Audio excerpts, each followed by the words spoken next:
Charlie, you bring up BYD, so I'll jump to a question from Stephen Spencer, who writes in from New York, New York. He's curious why Mr. Munger prefers an investment in BYD to Tesla.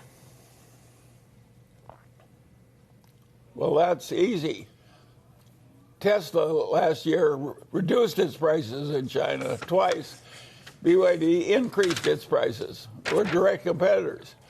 We're so much ahead of BYD. I mean, BYD is so much ahead of Tesla in China. It's like it's almost ridiculous.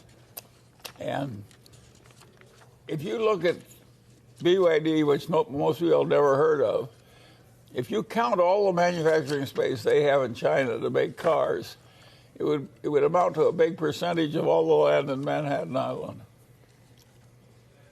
And nobody ever heard of them a few years ago. All right, let me jump to another question. This one comes from Michael Aseo, who says, this is in regards to some movement at Berkshire, some sales of Berkshire's stake holdings. Did the sale of some BYD and Taiwan Semi shares have anything to do with the relations between the United States and China, or was it for purely economic reasons? Well, BYD is selling about 50 times earnings. That is a very high price. On the other hand, they're likely to increase their auto sales by another 50% this year.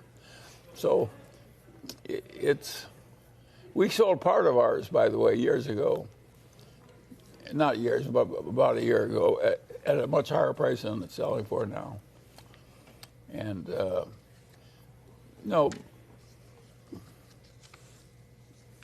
we're not a mini Berkshire. We're not going to have a big correlation between us and what Berkshire does. And you could understand why some people would sell Berkshire's BYD stock at 50 times earnings. At the current price of BYD stock,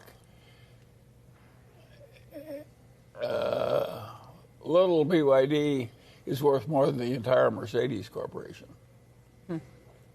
Market capitalization. So it's not a cheap stock. On the other hand, it's a very remarkable company.